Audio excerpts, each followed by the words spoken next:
Так, если мы посмотрим дальше наш план, следующий отрывок начинается у нас со второй главы, с 5 по 18 стихи. И этот отрывок мы можем разделить на две части. Речь идет о судьбе руководителя и взаимосвязь руководителя с последователями. И под руководителем мы понимаем, что речь идет о Христе. Но еще один способ, как мы можем заглавить, наверное, этот отрывок, Наверное, вы это... забыли про меня. Сори, да. Уже.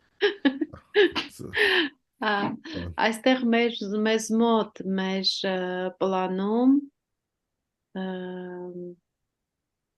հաջորդ հատվածը երկրորդ գլխի 5-ից 18-ն է, թագավորի որդին, հա, սա կատարյալ առաջնորդ է, այստեղ առաջնորդի ճակատագրի մասին, հաջորդ այսպես հաջորդիվ։ Մгм.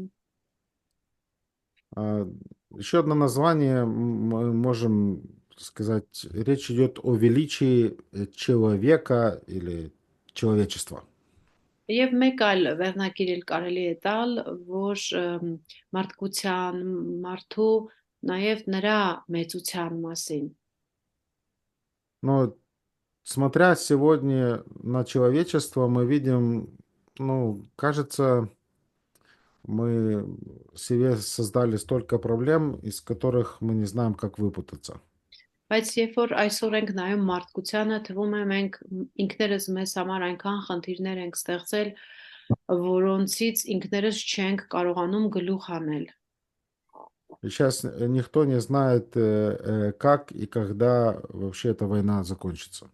Եվ հիմա ոչ մեկ չգիտի ինչպես եւ երբ կվերջանա այս պատերազմը։ И насколько мы понимаем, это не первая и не последняя война. Եվ որքանով մենք հասկանում ենք, սա ոչ առաջին, ոչ էլ վերջին պատերազմն է։ Поэтому есть ли какая надежда на человечество, что можно исправить? И мы знаем, что проблемы начались с момента грехопадения. Եվ եթե մտածում ես կա ինչ որ մի հույս մարդկության հարցում, մյուս կողմից էլ մտածում ես, որ խնդիրները սկսվել են հենց սկզբից առաջին մարդկանց մեղանչումից։ Поэтому, начиная с 5 стиха, автор делает утверждение, что Бог покорил будущую вселенную не ангелам. Եվ 5-րդ խոսքից սկսած տեսնում ենք, որ Աստված ապագան, դեզերքի ապագան ոչ թե հնազանդեցրել է հրեշտակներին, Бог дал повеление первым людям, чтобы они что делали с землей? առաջին մարդկանց ինչ պատվեր տվեց Աստված, որ երկրի հետ ոնց վարվեն, ինչ անեն։ Իշխեն,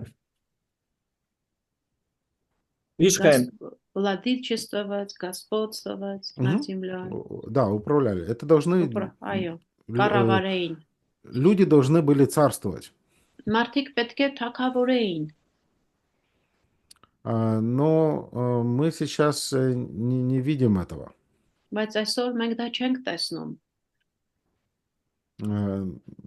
6 стих. Напротив, некто негде засвидетельствовал, говоря, что значит человек, что ты помнишь его, или сын человеческий, что ты посещаешь его. Եվ հիմա 6-րդ խոսքը ասում է մարդն ինչ է, որ նրան հիշես, կամ մարդու որդին, որ նրան այցելում ես։ М, Какое положение человек сейчас занимает в глазах Божьих? Այսօր մարդը հիմա Աստծո աչքերում ինչ դիրք է զբաղեցնում։ Есть ли у Бога вообще дело для нас?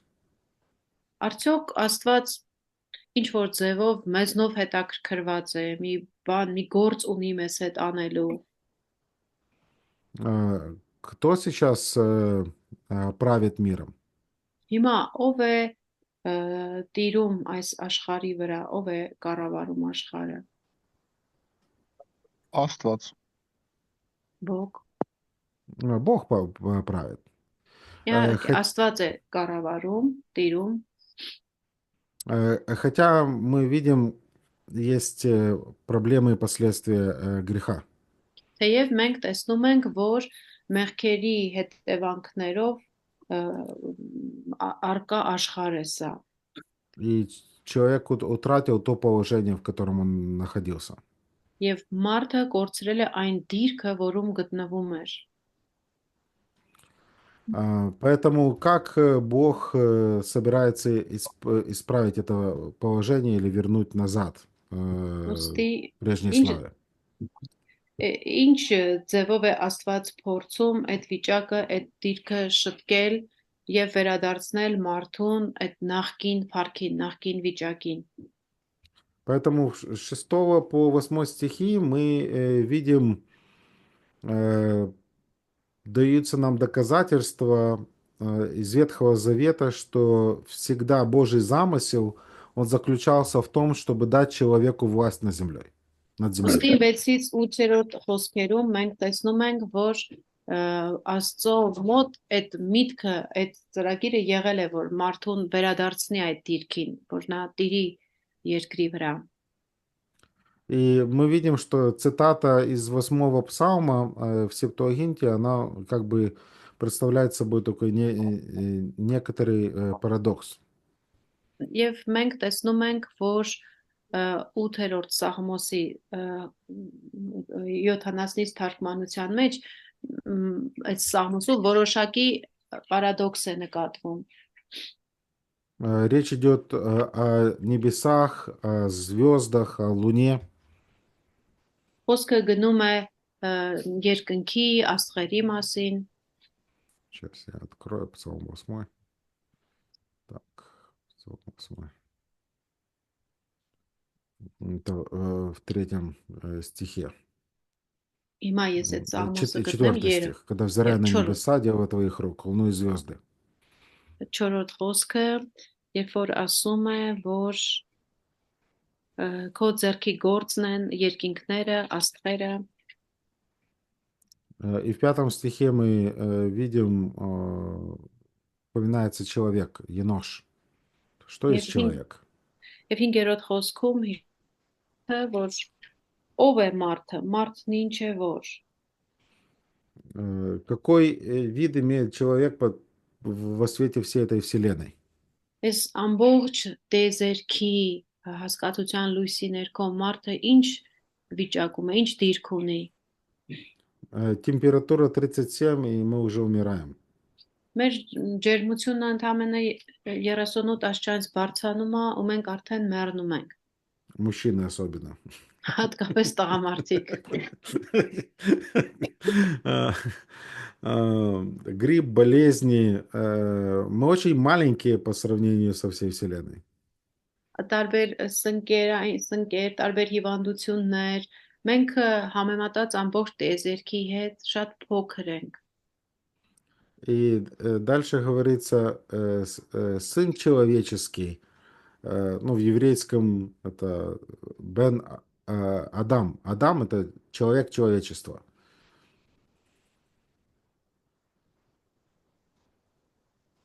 Адам имя, у вас микрофон выключен. Եբրայերեն մարդ, Ադամ բառն է օգտագործված, մարդկայնորեն մարդ, արարած։ Само имя Адам, оно подчеркивает непосредственно происхождение человека из земли. Եվ հենց Ադամ անունը ցույց է տալիս մարդու անմիջական ստեղծվելը, մարդու անմիջական ստեղծվելը հողից։ Поэтому сын человеческий, это о ком речь идет? Երբ որ ասում է մարդու որդի, ում մասին է խոսքը։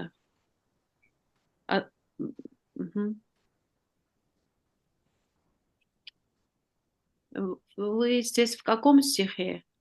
Это стих в синодальном Уже... тексте 5, 8.5, Псалом 8.5. Սաղմոս 8-ի 5-ում։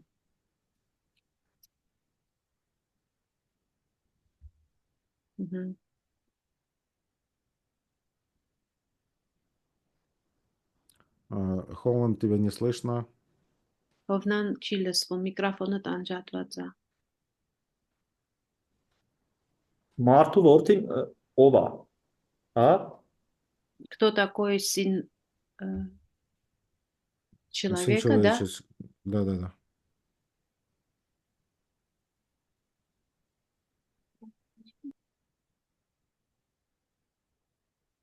Иисус։ Это некоторые так думают, но это не Иисус. Ну, речь идет просто о человеке. Այստեղ խոսքը գնում է հենց մարդու մասին, ոմանք մտածում են Հիսուսի, բայց այդպես չէ։ Поэтому в контексте, ну, речь идет просто о человечестве. Համատեքստում խոսքը գնում է հենց մարդկության մասին։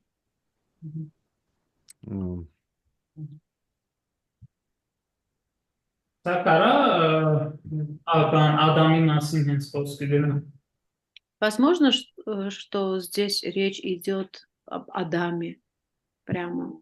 Непосредственно об Адаме нет. Речь идет, Адам тоже переводится как человек или человечество. И сын человеческий, речь идет, о всех, скажем так, последующих людях. Кто мы такие, что Бог на нас обращает внимание? Адам բառն էլ հենց նշանակում է հենց էլի մարդ է եւ ոչ ուղղակիորեն է նրան վերաբերվում այստեղ առհասարակ մարդու մասին է որ մարդը ինչ է ով է մարդը որի վրա դու ուշադրություն ես դարձնում Ինչ եք լսել որ կառնակերների բերանի հենց բանա չէ ասում Լիանա ջան մի հատ խնդրեմ դասա Կարանք հարցնենք այս 8-րդ Սաղմոսի երկրորդ համարը Հիսուս ինչի համար է ցիկում երբ որ իրան տաճարում ասում են աշակերտներին ոնց որ սաստիկ տեստ լսում ինչ են ասում հետո Հիսուսն էլ ասում է եթե իրանք հեռեն քարերը կսկսեն վկայել սենց ինչ որ բան է չէ ասում Հիսուս Вот можно Ինչպես ինչ որ բան է ցիկում այսի բա ինչ է 8-ի 2-ը, Սաղմոս 8-ի 2-ը, հա? Вот Վերեց Մատթեոս 21:16-ում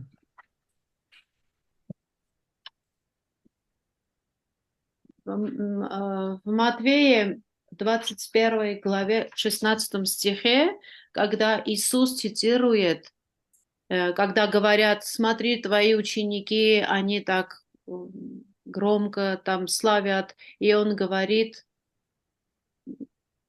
не надо их как бы ругать.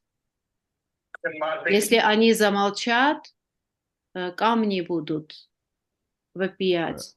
Почему он это в этот момент вот цитирует оттуда? Я, может быть, прослушал вопрос. Откуда оттуда? Это из этого псалма 8, 2, 8:2. 8:2. Но он именно сейчас говорит из книги Матфея, Евангелия Матфея. Почему Христос процитировал этот псалом? Но я не знаю, надо будет у него спросить.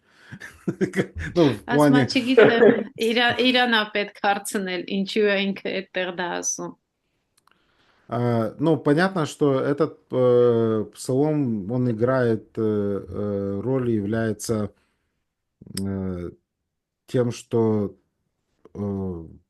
впоследствии Господь его использовал, когда шел в Иерусалим, заходил в Иерусалим.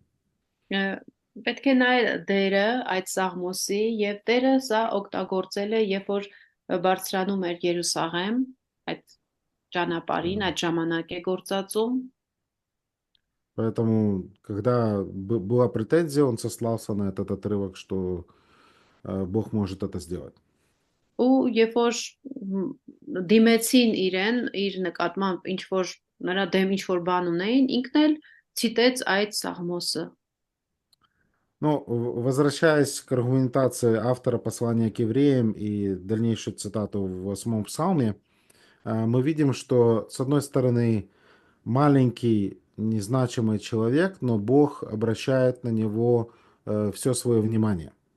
Եվ նորից վերադառնանք մեր գրքին, մեր հատվածին, եւ ասվում է, որ չնայած մարդը իր նշանակությամբ այդքան փոքր, այդքան կարևոր մեկը չէ, բայց Աստված նրա вրա ուշադրություն է դարձնում։ И поэтому он увенчал его славой и честью. Он назначил его над делами всех его рук.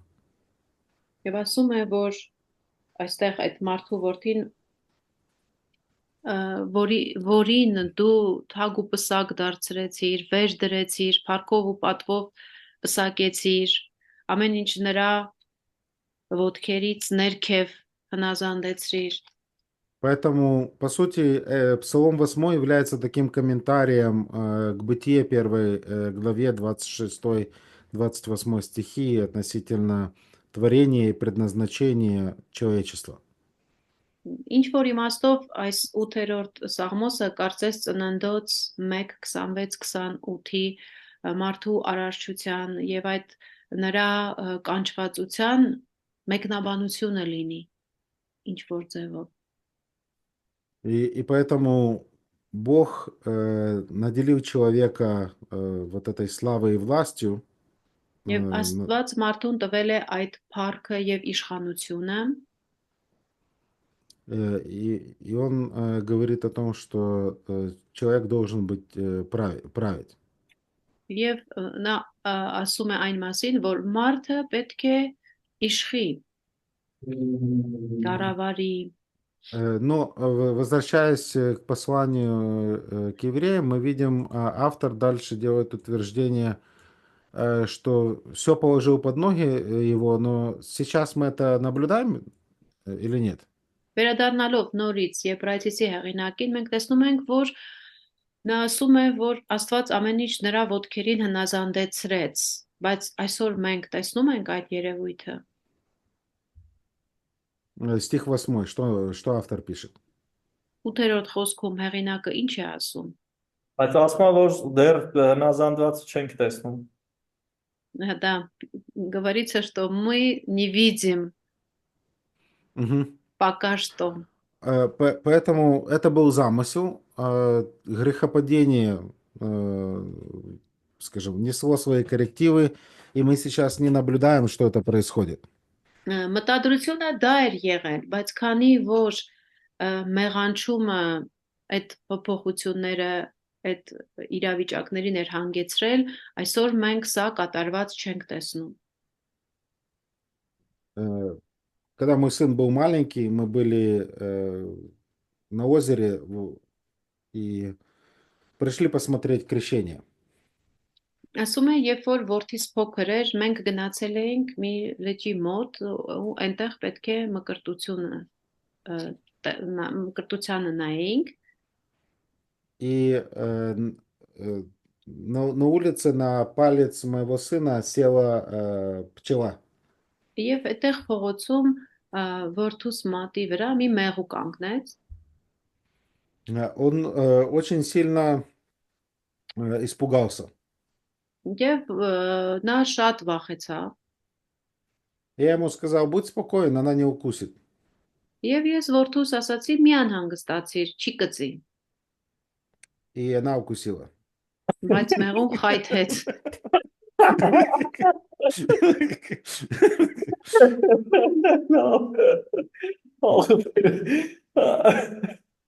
Я начальник. Ես այդտեղ ղեկավարն եմ։ Но из-за грехопадения почему-то не все слушается. Բայց մեղանչման պատճառով ինչ որ ձևով տեսնում ենք ամեն ինչը չի հնազանդվում մեզ։ Не получается так управлять сейчас людям. Հիմա մարդկանց չի հաջողվում այդ ձևով իշխել կամ կառավարել։ Поэтому мы находимся в таком бедственном положении.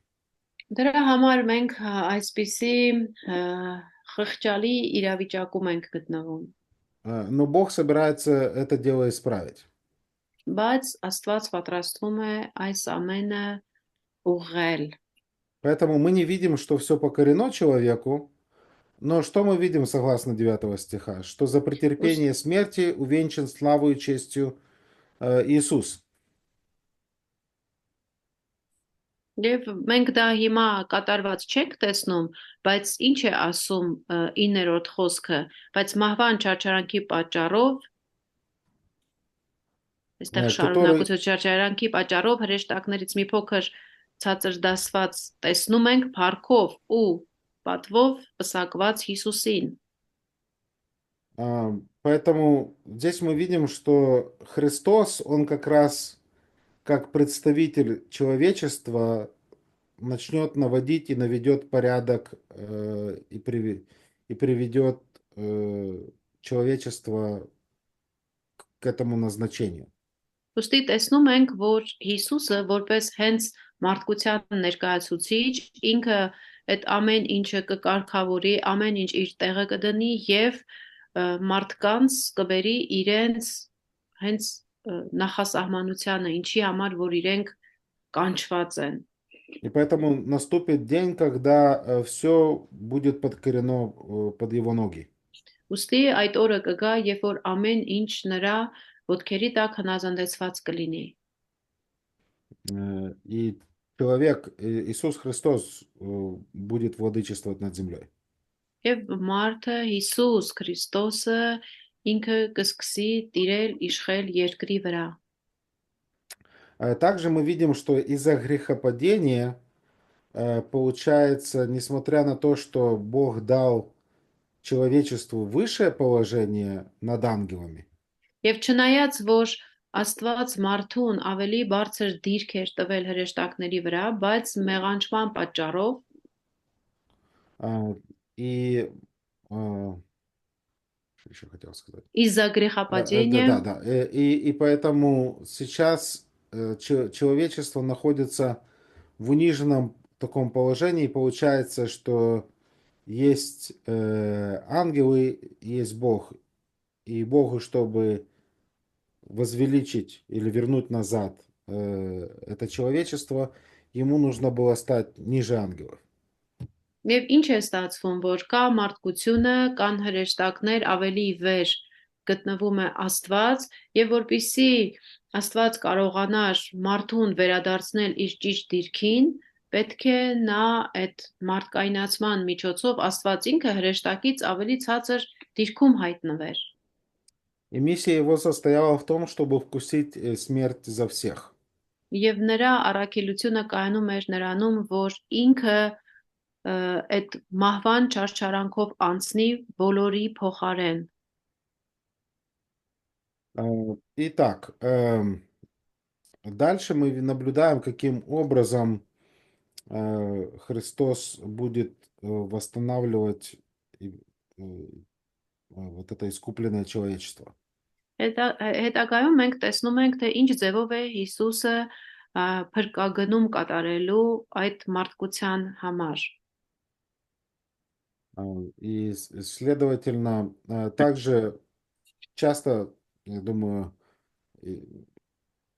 люди задаются вопросом, за кого Христос умер и как применима его жертва и так далее. Հաճախ մարդիկ հարց են տալիս, ում համար է մահացել Հիսուս, ում համար է դա կիրառելի նրա զոհաբերությունը։ И поэтому некоторые просто указывают на 9 стих.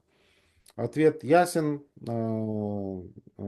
Иисус вкусил смерть за всех.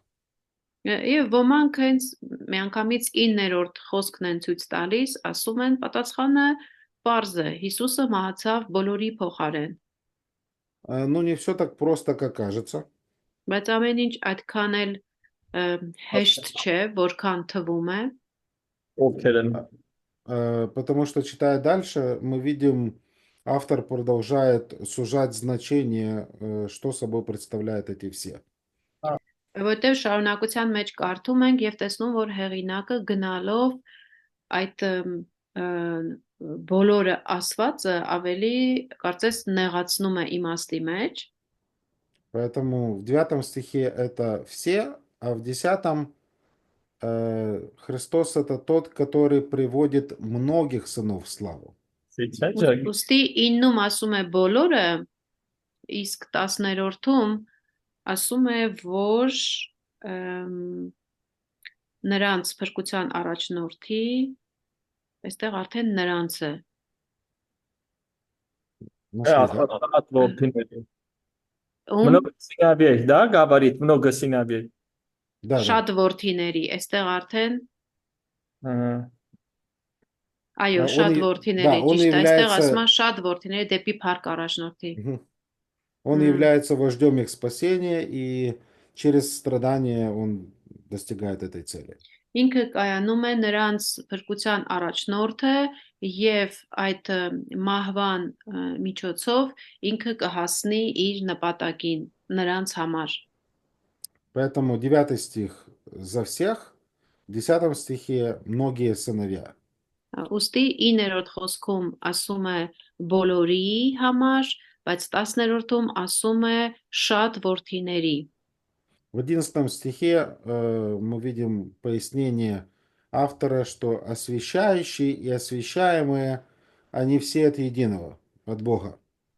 Եվ 11-րդ խոսքում տեսնում ենք, որ թե սրբացնողը եւ թե սրբացվողները բոլորը մեկից են։ Поэтому Асуд. Христос не Мгм. стыдится называть их братьями. Ուստի այդ պատճառով Քրիստոսը ամոթ չի համարում նրանց եղբայրներ կոչել։ Поэтому 9 стих за всех, 10 стих многие сыновья, 9-րդ խոսքում բոլորի համար, 10-րդ խոսքում շատ որդիներ, а в 11 стихе это братья. իսկ 11-րդ խոսքում եղբայրներ։ А в 12 стихе это кто? Իսկ Братья 12-ում или синоним, ովքեր են скажите мне. եղբայրներ, թե դրա սինոնիմը որը կլինի հոմանիշը։ Ցերկը, Мгм. Եկեղեցին ստար։ դա, հա, Ցերկ։ թարգմանեցի։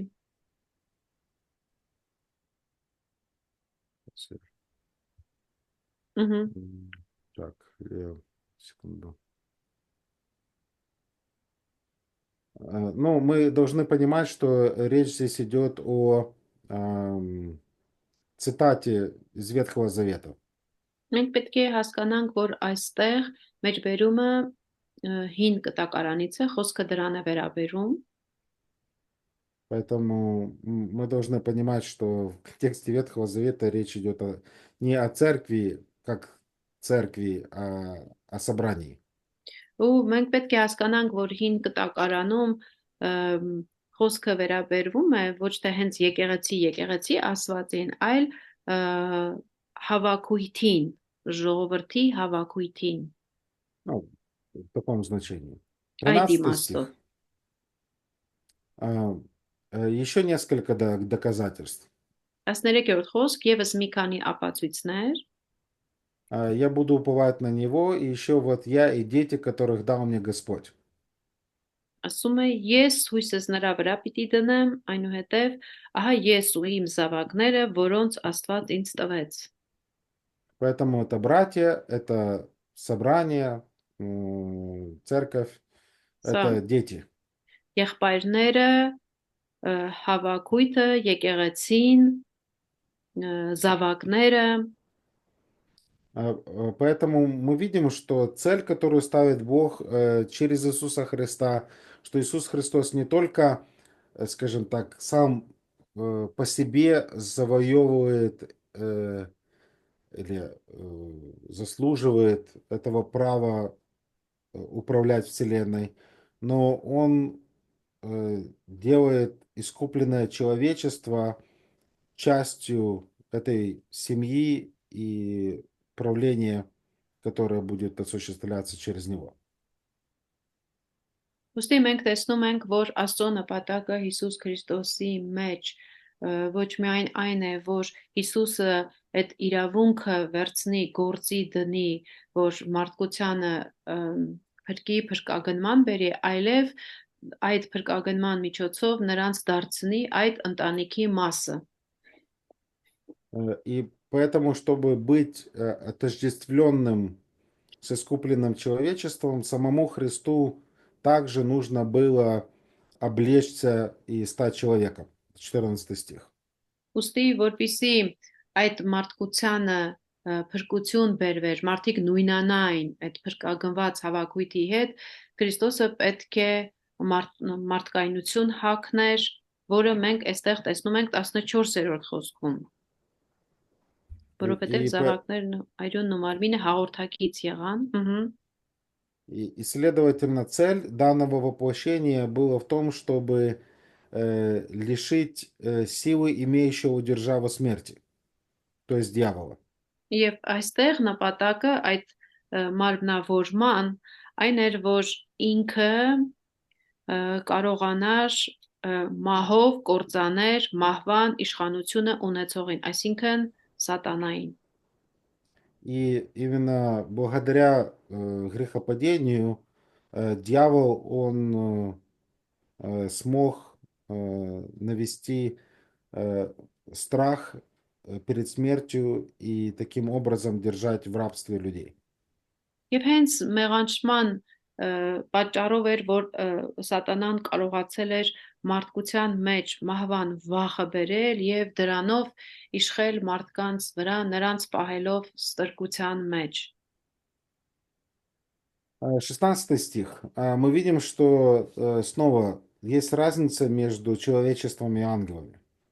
16-րդ խոսքում մենք նորից տեսնում ենք, որ տարբերություն կա հրեշտակների եւ մարդկանց միջև։ Бог дал зеленый свет не ангелам, он их не восприемлет, он принимает семя Авраамова.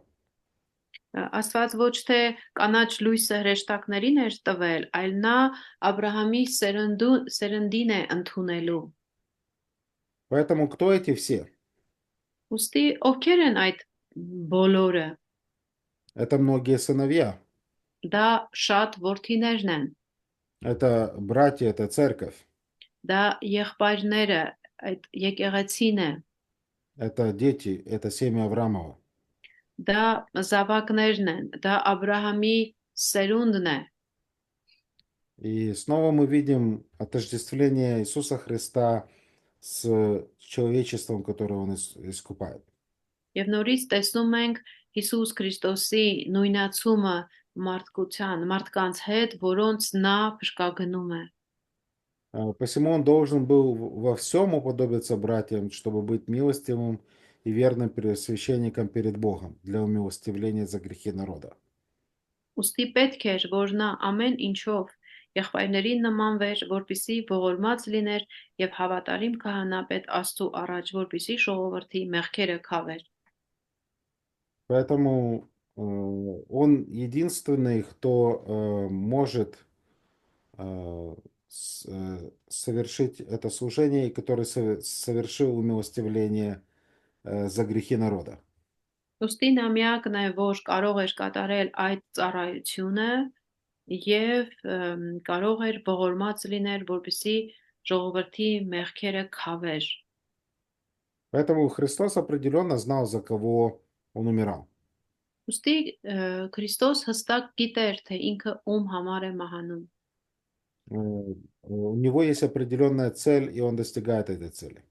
Նա իր որոշակի նպատակը ունի եւ իր նպատակի իրականացմանն է ձգտում ու կատարում։ Как слово умилостивление переведено у вас?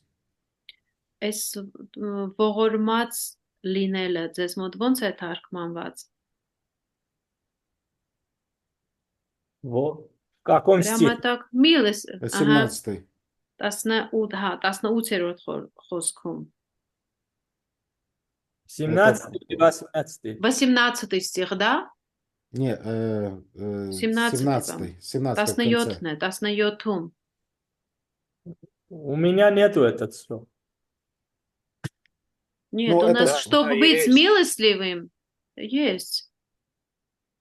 Чтобы быть Нет, нет, милостливым. нет, это не то слово.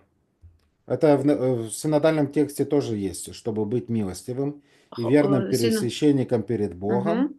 Для чего? Որպեսզի ողորմած եւ հավատարիմ կանոնը պետ։ Որպեսզի ժողովրդի մեղքերը քավեր, чтоб искупить грехи Искупить народа. переведено? Последнее, да.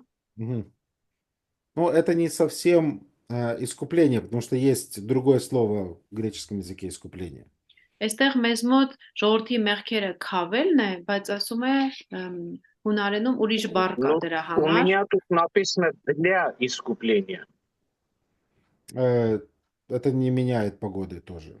Դա էլ չի փոխում որևէ бан. Слово греческое, которое здесь используется, оно используется только 4 раза в Новом Завете. Հունարեն բառը, որ այստեղ գործածված է, ընդամենը 4 անգամ է նոր կտակարանում կիրառվել։ Но оно является очень важным в значении труда Иисуса Христа. Բայց դա Հիսուս Քրիստոսի կատարած գործի մեջ շատ կարևոր տեղ է զբաղեցնում։ По сути, речь идет о принесении жертвы для удовлетворения Божьего гнева. Այստեղ խոսքը գնում է այնպիսի զոհ բերելու մասին, որը կարող էր բավարարել Աստծո բարկությունը։ Так, Поэтому, да, поэтому, когда здесь говорится, что Христос стал этим умилостивлением за грехи народа, это означает, что жертва Христа была достаточной, что Бог ее принял, и он больше не может, по сути, и не будет гневаться на грех. Ոստի երբ որ այստեղ օգտագործում է, որ ժողովրդի մեղքերը քավեց Հիսուսը, այսինքն նրա կատարած զոհաբերությունը այնպիսին էր, որ այլևս Աստված շնորհիվ այդ քավության այլևս մեղքի հանդեպ իր բարկությունը չէր ունենալու։ Свет появился. А. Да, будет свет. Так, Իր լույս եկավ։ вот. Хорошо. Так, осталось у меня 54% батареи, поэтому это неплохо. Можем заниматься дальше. Շարունակենք իրա լույսը որակել։ Джон Оуэн, если я не ошибаюсь, я где-то я прочитал, он размышляет относительно применения жертвы Христа. Он предлагает 3 таких варианта. Ջոն Օուենը ես միտեղ կարդացել եմ, որ ինքը Հիսուսի կատարած զոհաբերության վերաբերյալ 3 այսպիսի պահ է նշում։ И отчасти это как раз касается понятия умилостивления и вопроса, за кого Христос умер. Եվ որոշակիորեն դա վերաբերվում է այս քավություն անելու հարցին եւ թե ում համար է մահացել Քրիստոս։ Но я думаю, что никто из нас спорить не будет, если мы поставим вопрос следующим образом. Ես կարծում եմ, որ մեզնից ոչ ոք չի հակառակի այն բանին, եթե հարցը հետեւյալ ձևով դնենք։ Если мы возьмем просто саму жертву Иисуса Христа, ее достаточно, чтобы искупить, теоретически, все человечество.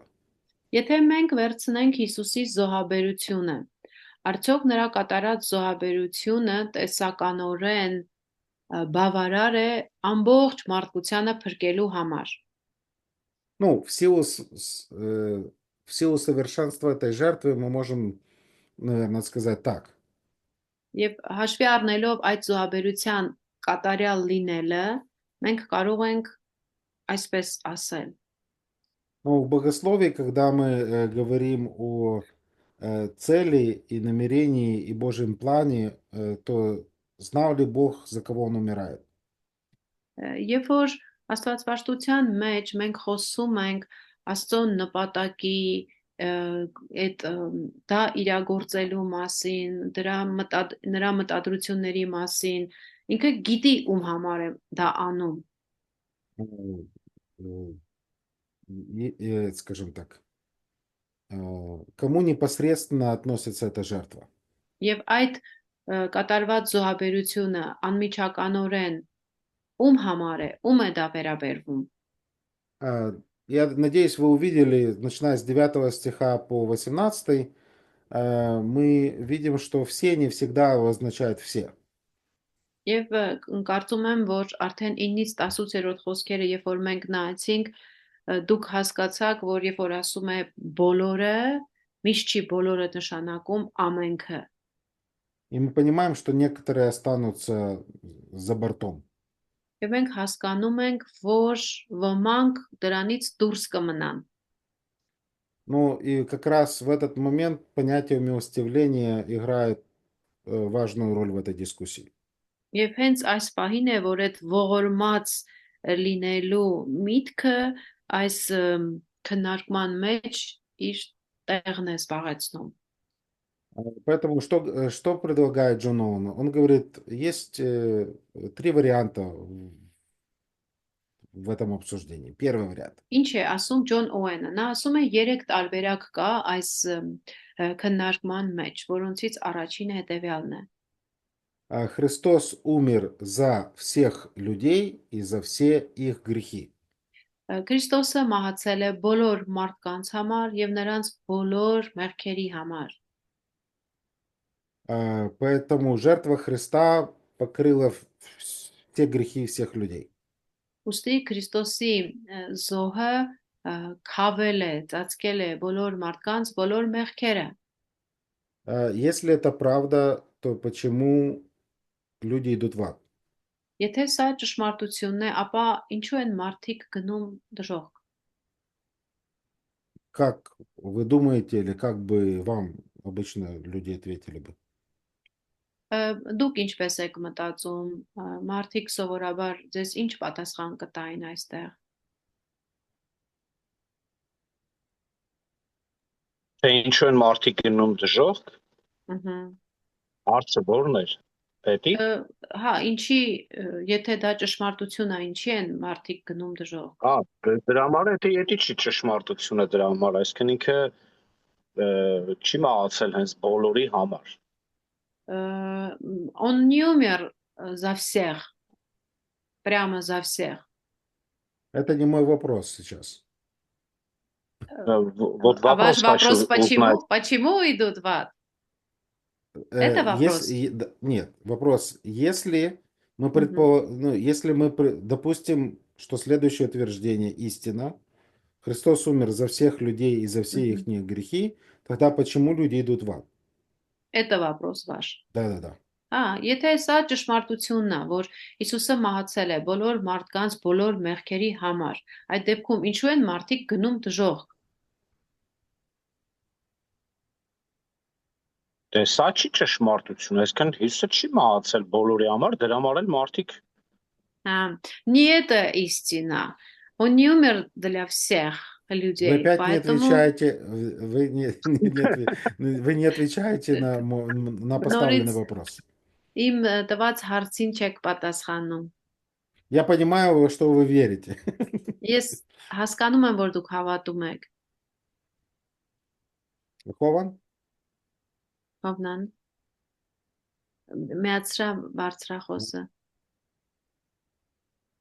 Հիսուսը մահացել է բոլոր մարդկանց համար, բոլորի մեղքերի համար, բայց ինչու են բոլորը գնում դժոխք, որովհետև ոչ բոլորն են ընդունում, որ իրանք մեղավոր են։ Иисус умер за всех и за все грехи людей, но не все люди принимают это, и поэтому они идут в ад. Они грешники.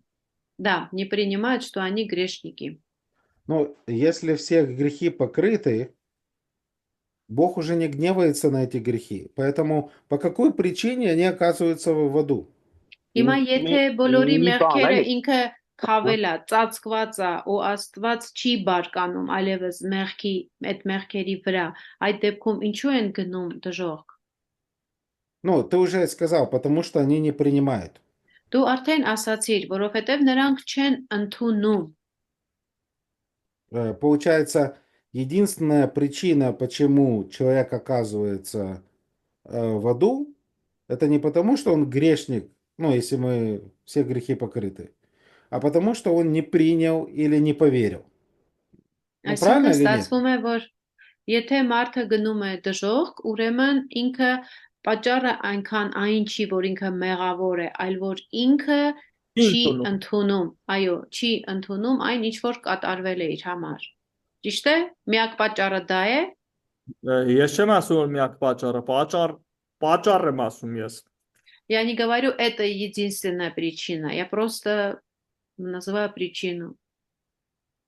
Я понимаю. Я сейчас не говорю о том, что в это ты должен верить или в это ты веришь.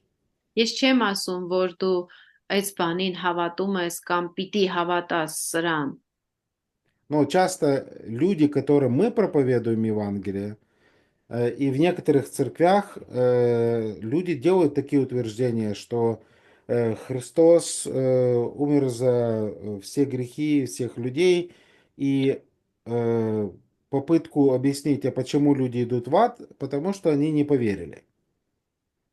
Ես սա ասում եմ, որովհետև հաճախ եկեղեցիներում եւ նաեւ մարդիկ ինչ պատասխան ունեն, որ այո, Հիսուսը մահացել է բոլոր մեղքերի համար, բայց հարցին թե իսկ ինչու են դժոխք գնում, պատասխանը սա է, որովհետև իրենք չեն հավատում, չեն ընդունում դա։ Այս պատասխանն է տրվում։ Ну тогда получается единственный грех, который приводит людей вместо наказания, это неверие в Иисуса Христа. Որ միակ մեղքը, որ մարդկանց բերում է այդ պատժին, դա Իսուս Քրիստոսին չհավատալն է։ Понятна эта логика или нет? Այս տրամաբանությունը հասկանալի է։ Հա, բայց но говори. Դա ահա այսինքն դասա բայց ոնց է դասախոսին կուզեմ հարցնես այս հարցին, բայց մի քիչ ավելի պետքա ծավալուն չէ պատասխանել, որովհետև այո իրանք Հիսուսին չեն հավատում, դրա համար փրկություն չունեն, բայց իրանք գնում են դժոխք, որովհետև իրանք մեղավոր են։ Можно ли вот надо давать всеобъемлющий ответ на этот вопрос? Да, они идут в ад, потому что они грешники, и еще они не верят во Христа. Ну, проблема с таким ответом заключается в том, что, никто не спорит, что они грешники. Вопрос заключается... Проблема նրանում է, որ ոչ ոք չի վիճում, որ նրանք մեղավոր են. Проблема с первым взглядом заключается, что понятие умилостивления означает, что все грехи покрыты. Խնդիրը նրանում է, որ հենց այդ միտքը, որ ասվում է այդ գաղափարը, որ ողորմածությամբ քավված են մեղքերը, դա նշանակում է, դա լուծված է այդ հարցը. Поэтому это как ты мне должен был $100, Хован заплатил мне $100. Мне уже нет причины требовать наказания за эти $100. Այսինքն մի օրինակով ասենք դու ինձ $100 ես պարտք, Հովնանը այդ $100 փակում է, ու ես այլևս կարիք չունեմ բարկանամ կամ ինչ որ պատժի ենթարկեմ։ Հարցը լուծված է։ Этот долг закрыт, но люди идут в ад. Почему? Потому что они не верят. Բայց մարդիկ гնում են դժոխք եւ ինչու? Որովհետեւ չեն հավատում. Ну, я думаю, вы слышали таких евангелистов, которые проповедуют и говорят, что Бог заплатил ваши долги, которые были в банке, и единственное, что вам остается сделать, это прийти и, скажем так, чтобы эти долги списались. Մարդիկ հաճախ այսպիսի օրինակ են բերում, ասում են, ասենք բանկում դու ինչ պարտքեր որ ունես, Աստված այդ քո պարտքերը մարել է։ Միակ բանը, որ քեզ պետք է անել, այն է, որ դու գնաս ու ուղղակի ստորագրես, հաստատես դա։ Ну, поэтому я надеюсь, первый взгляд, определенно имеет проблемы. Այսինքն հուսով եմ, որ նկատում եք, որ այդ առաջին մոտեցումը, այդ հայացքով նայելը որոշակի խնդիրներ ունի։ Плюс, не является ли неверие и недоверие Иисусу Христу грехом? Եվ դրան գումարած այն արդյոք Հիսուս Քրիստոսին չհավատալը, չվստահելը մեղք չի համարվում։ Тогда получается, Христос не за все грехи умер. Այդ դեպքում ստացվում է Հիսուս Քրիստոսը ոչ բոլոր մեղքերի համար է մահացել։ Тогда возникает, есть другой вариант. Այդ դեպքում մի ուրիշ տարբերակն է առաջ գալիս։ И Джон Оуэн предлагает следующий вариант. Ջոն Օուենը հետևյալ տարբերակն է առաջարկում. Քրիստոսը մահացավ, Христос умер за всех людей, но за некоторые грехи. Քրիստոս մահացավ բոլոր մարդկանց համար, բայց մի քանի որոշ մեղքերի համար։ Ну, я думаю, тут нам будет немножко легче. Կարծում եմ, այստեղ մի քիչ ավելի հեշտ կլինի մեզ համար, потому что мы сразу понимаем, что вера плюс дела какие-то это другое Евангелие. Մենք անմիջապես հասկանում ենք, որ հավատ, դրան ավելացրած գործեր, սա արդեն ուրիշ ավետարան է։ И тогда получается, что, опять же, веры недостаточно, нужно что-то еще сделать, и, скажем, такая формула не работает. Այսինքն ստացվում է հավատը այդքան բավարար չի, ելի ինչ որ բաներ է պետք ավելացնել, բայց այս բանաձևը չի աշխատում։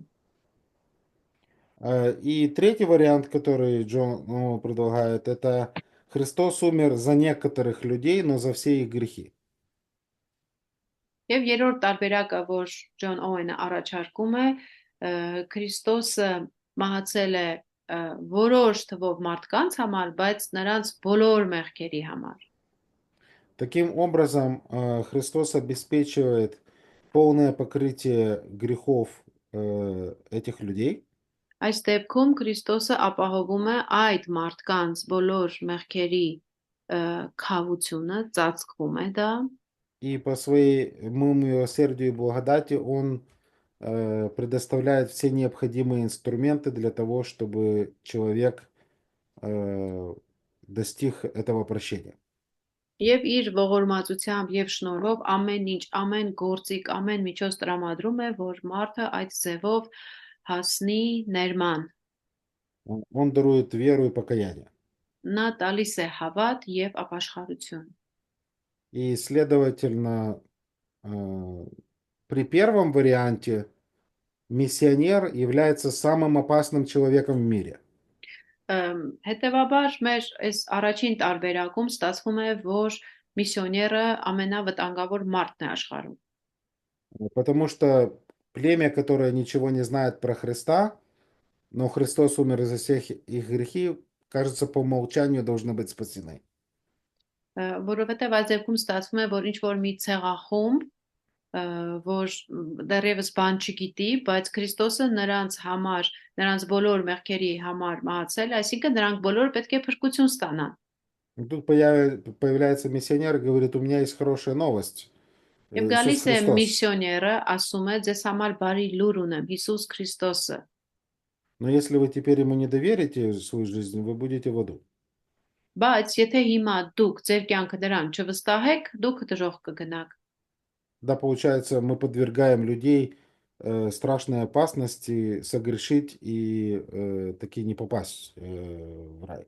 Այդ դեպքում ստացվում է մարդուն դրդում ես այդ վտանգավոր վիճակին, այդ չվստահելու մեղքն է գալիս ու մարդը սրկվում է դրախտ գնալուց։ Но при последнем случае мы знаем, что Евангелие всегда достигает своей цели. Բայց վերջին դեպքում, որ նշեցինք, մենք գիտենք, որ ավետարանը միշտ հասնում է իր նպատակին։ Как говорит апостол Павел, как в спасаемых, так и в погибающих. Ինչպես ասում է Պողոս Առաքյալը, թե փրկվողներին, թե կորսվողներին։ Поэтому мы не знаем, кто его, но мы знаем, что среди всех народов есть избранные. Ուստի մենք գիտենք, որ բոլոր ազգերի մեջ էլ կան ընտրվածներ։ И поскольку Бог определил Евангелие как ту весть, через которую люди обретают спасение, и мы, как носители этого спасения, являемся ключевым инструментом в достижении этих людей и их прихода к Богу. Եվ ուստի Աստված մարդկանց փրկության համար որոշել է, որ դա պետք է արվի ավետարանի միջոցով, մենք էլ այդ միջոցն ենք, այդ գործիքն ենք, որ մենք այդ ավետարանը խոսելով նպաստում ենք, որ մարդիկ գան Աստծուն։ И поэтому, на мой взгляд, третья позиция, по крайней мере, в моих глазах находит больше библейского обоснования с учетом значения вот этого термина умилостивления. Ուստի իմ տեսանկյունից այս երրորդ տարբերակը ավելի սուրբգրային հիմնավորում ունի, հաշվի առնելով այդ քավություն, քավել Աստվածը։ 17 и 18 стихи также показывают нам, что наш Спаситель, который обеспечил нам спасение, он может нам помочь. 17 եւ 18-րդ խոսքերը մեզ ցույց են տալիս, որ մեր Փրկիչը, որ այդ ամեն ինչը ապահովել է, կարող է մեզ օգնել։ Поскольку он стал совершенным первосвященником. Քանի որ նա դարձավ այդ կատարյալ քահանայապետը։ И в каких бы обстоятельствах, трудностях мы ни находились, Христос не только теоретически, но, скажем, со своего практического опыта, как человек, может нам помочь. Ուստի ինչ դժվարությունների, ինչ հանգամանքների մեջ էլ որ մենք հայտնվենք, Քրիստոսը այդ մարդկայնության տեսակետից գործնականորեն ամեն հարցում կարող է մեզ օգնել։ Поэтому мы видим, что Христос снова является превыше всего, и Он является тем, который возвращает человечество в должное состояние. Ուստի մենք նորից տեսնում ենք, որ Հիսուսը գերակա է, վեր է ամենից եւ նա մարդկությանը վերադարձնում է, բերում է ճիշտ դիրքի։ Что со временем? Ժամանակի մեջ որտեղ ենք։ Ժամանակի մեջ 5 րոպե կա, У нас еще 5 минут. բայց Լիանա ջան, դասախոսին ասա, Հովնան ասում է այդ պահը ես վերջը չհասկացա, այդ հեծանիվը ոնց լուծվեց վերջը, այդ 3 տարբերակները, այդ հարցն էլ տվեց, որն է։ Все-таки для меня не очень-то ясно, вот как вопрос этого велосипеда решился. Вы задали этот вопрос, и у меня тоже есть вопрос, Мартун. Не вопрос, но ответ. На это эти 3 варианта, что вы отметили. Третий вариант, я думаю, является тем, про что говорит Библия. Իմ կարծիքով երրորդ տարբերակը հենց այն է, ինչ Աստվածաշունչն է ասում։ Я думаю, вторая глава как раз хорошо показывает целенаправленность Бога. Եվ կարծում եմ երկրորդ гluխը շատ լավ ցույց է տալիս Աստծո նպատակասլացությունը. Можно ваше предложение немножко покороче? Да. Хорошо, спасибо. Да, чтобы подинамичнее было. Вторая глава показывает, что Христос и Бог Отец определенно знал людей и знает, за кого он заплатил цену. Երկրորդ գլուխը ցույց է տալիս, որ Աստված, Հայր Աստված հստակ ձևով եւ Հիսուսը հստակ ձևով գիտի, թե որ մարդկանց ում համար է նա գինը վճարել։ И жертва Иисуса Христа покрывает все грехи. Հիսուս Քրիստոսի զոհաբերությունը քավում է, ծածկում է բոլոր մեղքերը։ Поэтому Бог не просто, скажем, сделал спасение возможным, Աստված ոչ թե ուղակի փրկությունը հնարավոր դարձրեց, а уже потом задача людей, там, кто первый догадался, пришел, прибежал и взял. ու հետո էլ հարցը թողեց մարդկանց վրա, ով գլխի ընկներ, վազեր գար եւ դա վերցներ։ Ну, учитывая то, что мы читаем в других текстах Писания, мы видим, Бог избирал не слепо, Он избирал для того, чтобы иметь отношения с людьми. Եվ ուրիշ սուրբգրային հատվածները քննելով մենք տեսնում ենք, որ Աստված կուրորեն չի ընտրում, այլ ինքը ընտրությունը կատարում է մարդկանց հետ հարաբերություններ ունենալու համար։ И поэтому Он не только обеспечил жертву, но также обеспечил и путь, благодаря которому человек приходит к вере и к покаянию. Ուստի նա ոչ միայն զոհաբերությունն է ապահովել, այլև ապահովել է այն ճանապարհը, որով մարդը գալու է հավատի եւ ապաշխարության։ Поэтому в конечном итоге от начала до конца это действие Божьей благодати и Его милосердия. Ուստի վերջին հաշվով սկզբից մինչև վերջ այստեղ Աստծո ողորմածության եւ շնորհի գործն է, որ կատարվում է։ Բա դասախոսը իր հարցին ո՞նց է պատասխանում ինքը այդ դեպքում։ Դե ասում ես երրորդին եմ էլի ես ավելի։ В этом случае как вы сами отвечаете на этот вопрос? Что Ага. Который задали нам. Ага. Как вы сами отвечаете? Ну, я же ответил. Ну, это третий вариант мой Ասում ответ. Իմ կարծիքով էս երրորդ տարբերակն է, էլի։ То есть он не для всех умер. Так получается? Я думаю, что спасение, оно ограниченное искупление. Всё это варто. Ես մտածում եմ, որ փրկությունը սահմանափակված է փրկագնմամբ։ Но мой преподаватель по посланию к евреям, Օրինակ իմ դասախոսը, որ Եբրայեցիս գիրքը դասավանդել է, я знаю еще нескольких братьев, которые они говорят, этот вопрос не такой важный в практическом применении.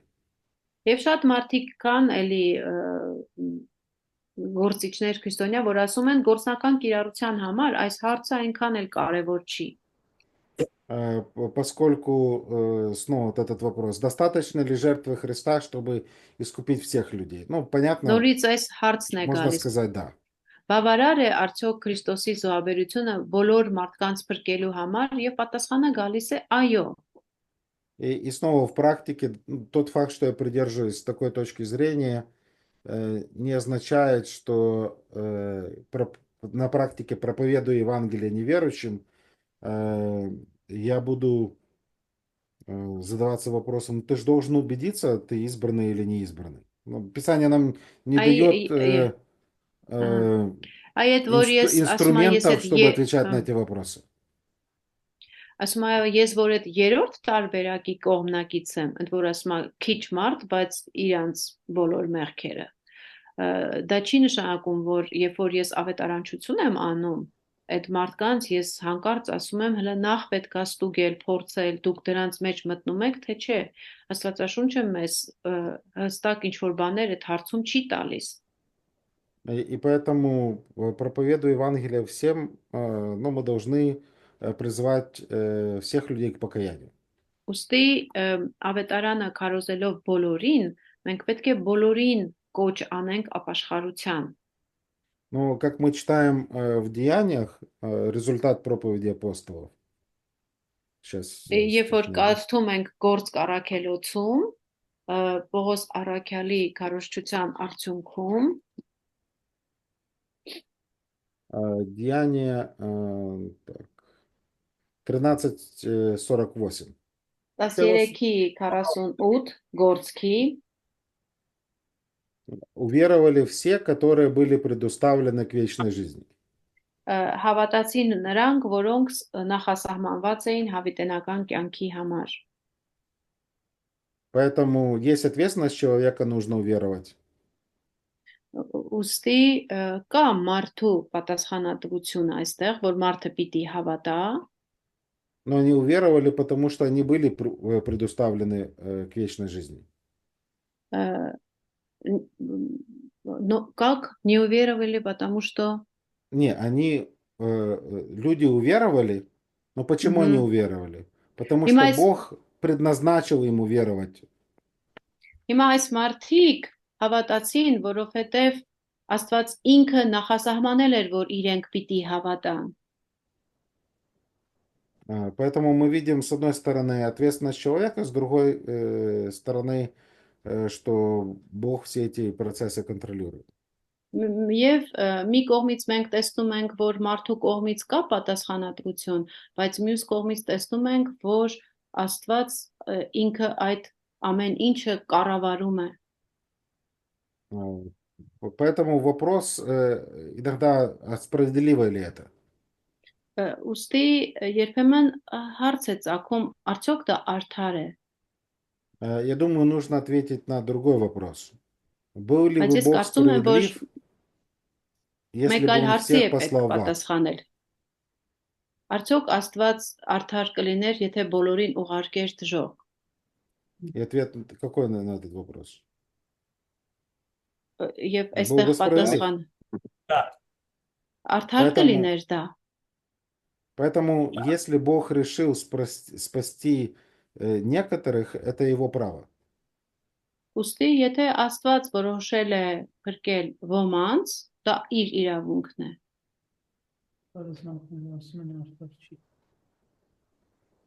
У нас в Армении харизматы говорят, это не, ну, артарчи, это несправедливо. Несправедливо։ Но они неправильно понимают Бога. Да. Դե ուրեմն իրենք Աստծուն ճիշտ չեն հասկանում։ Они не понимают, наверное, правильно ужас и природу греха и святость Бога.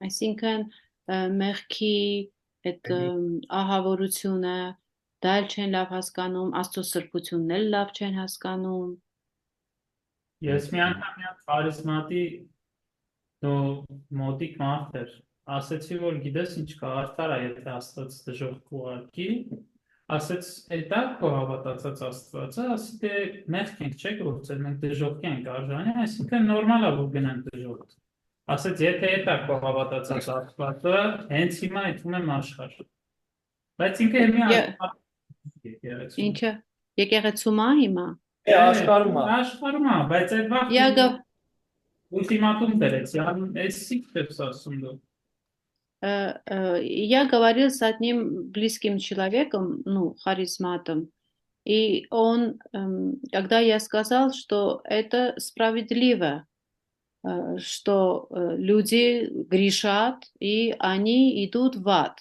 и Бог допускает. Это справедливо. А он мне говорит, это твой Бог, которому ты веришь. Если так, мне лучше пойти в мир, быть в миру. Он был сильно обижен. И, честно говоря, сейчас он в миру, этот человек. Да.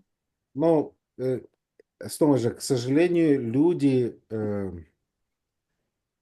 согласно Римлянам 1 главы, они будут подавлять истину неправдою, и они будут хотеть выбирать такого Бога, который был бы им удобным, а не такой, какой он есть на самом деле. Ցավոք սրտի Հռոմեացից առաջին գլխում մենք կարդում ենք, որ մարդիկ ճշմարտությունը իմանալով հանդերձ իրենք պիտի ուզենան ընտրել այնպիսի Աստծո, որը իրենց հարմար է, ոչ թե ճշմարիտ Աստծուն։ ոչ թե ինչպիսին որ նա կա։ Вспомните Моисея, когда он был на горе с Богом. Հիշենք Մովսեսին, որ ինքը լեռան վրա Աստծո հետ էր, И Божий народ стал грешить. եւ Աստծո ժողովուրդը մեղանչեց։ И Бог говорит Моисею, я их Нет. уничтожу. Եվ Աստված Մովսեսին ասում է, ես նրանց կկործանեմ։ Как ведет себя Моисей? Մովսեսը ինչ է անում, ինչպես է վարվում։ Ասում է, չէ, մի արա տենց։ Он говорит, нет, не делай так. Ներիր, ողորմիր։ Прости, помилуй. Ага. Я согласен, скажем, с чувствами Моисея. Он просит, чтобы Бог проявил милосердие. Ես համաձայն եմ, կողմնակից եմ Մովսեսի այդ զգացմունքների հետ, որ նա Աստծուց ողորմություն է խնդրում մարդկանց համար։ Поэтому выглядит так, что Бог справедлив, а Моисей милосердный, да? Եվ այս դեպքում ինչ է ստացվում, Աստված արդար է, իսկ Մովսեսը ողորմած է։ Но когда Моисей сходит с горы, что он сделает с народом? Իսկ երբ որ Մովսեսը իջնում է լեռան վրայից, ինչ է անում ժողովրդի հետ։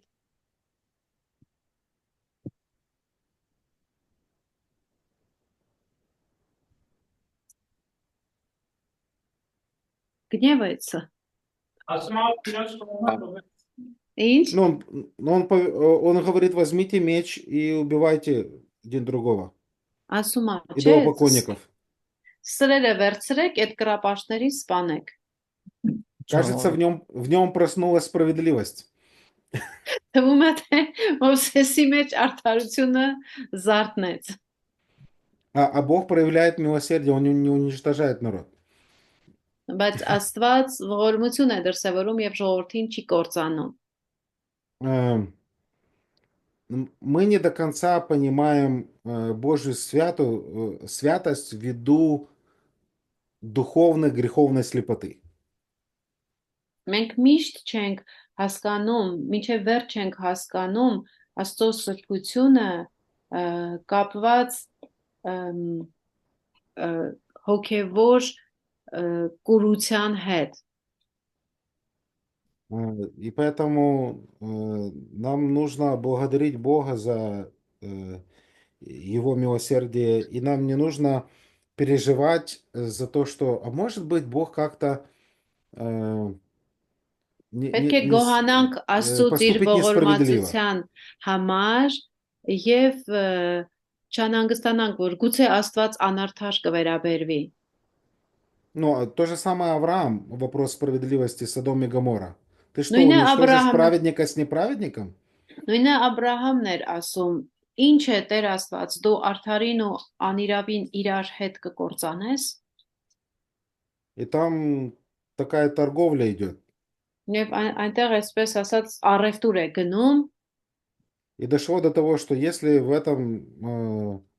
этих городах больше 10, то эти города бы остались. եւ ասում է, որ եթե այդ քաղաքում 10-ից ավել այդպիսի մարդ գտնվի, քաղաքները կպահպանվեն։ Но в итоге что произошло? Бог уничтожил Բայց и ի վերջո праведника, и нечестивого? ինչ եղավ, Աստված ոչնչացրեց թե արդարին, թե անիրավին։ Мне кажется, нет, он вывел праведника. Ինձ թվում է, ոչ, Աստված արդարին հանեց։ Поэтому нам не нужно пытаться занять место Бога и обладать его разумом и попытаться решить все эти вопросы. Ոստի մեզ պետք չէ Աստծո տեղը մեզ այդ դիրքը գրավել, փորձել նրա մտքերի մեջ լինել եւ այսպիսի գործերով զբաղվել։ Наш процессор недостаточно сильный для этого. У нас просто он сгорит. Մեր processor-ը այդքան ուժ չունի, որ դրան դիմանա, ուղղակի կվառվի։ Поэтому Бог говорит, кого миловать помилую, кого жалеть пожалею.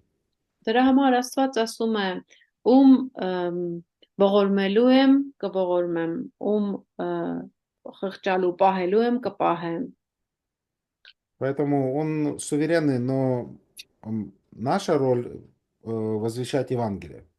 Ուստի նա ինքնիշխան է, իսկ մեր դերը ավետարանը հռչակելն է։ Результат принадлежит Богу. Արդյունքը Աստծո ձեռքերում է։ Կարելի է մի հատ բան ասեմ։ Можно он что-то скажет։ Можно, если есть время. Եթե ժամանակ ունենք, կարելի է։ Если нужно сделать перерыв, тогда Բայց вопрос եթե после պետք է перерыва. ընդմիջումը հիմա անենք, ուրեմն ընդմիջումից հետո հարցը։ Okay. Хован, Եթե что скажет? հողնանը թողասի։ Հովնան ջան, ընդմիջումը ինձ թվում է այն 5 Ա. րոպենվա հաղուց անցել է խոսը։ Անցել է։ Քանի րոպե է Ժամը հիմա։ 6 տալ, վերջի դաշը քանիսին է։ Հա, կարանք 10 րոպե ընդմիջում անենք, բայց 6:30 վերջացնենք դասախոսին խնդրենք, եթե հնարավոր է։ Мы можем сейчас взять 10 минут перерыва, и если возможно, мы хотели бы закончить в 6:30. Полчаса потом, да? Այսինքն մի կես ժամ էլ հետո դասանենք, 40 получается։ Хорошо, да, без проблем.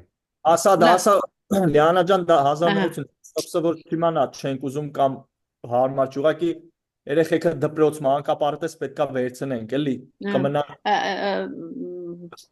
Мы не хотим это как-то быстро закончить. Просто надо детей из детсадика, школы взять. Я понял, без вопросов. Тырчка. Начнем с вопроса Мартуна через 10 минут. Всё. 10 րոպեից գանք եւ Մարտունի հարցով կսկսենք։ Спасибо. Пожалуйста. Շնորհակալություն։